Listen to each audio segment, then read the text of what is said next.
Top US General Frank McKenzie has said he is not convinced that any Russian bounties resulted in the deaths of US troops in Afghanistan, even as he acknowledged his concerns about Russian intentions toward the United States.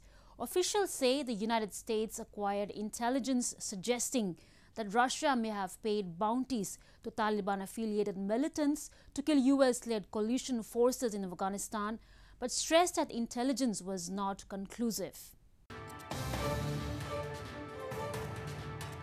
Commander of US Central Command Marine General Frank McKenzie on Tuesday said he was not convinced that any Russian bounties resulted in the deaths of US troops in Afghanistan, even as he acknowledged his concerns about Russian intentions towards the United States. According to a transcript released by US Central Command talking over whether Russian payments led to the US deaths, Frank McKenzie said, "While I am very familiar with this material and I am a theater commander, and I have had an opportunity to look at it, I found it very worrisome.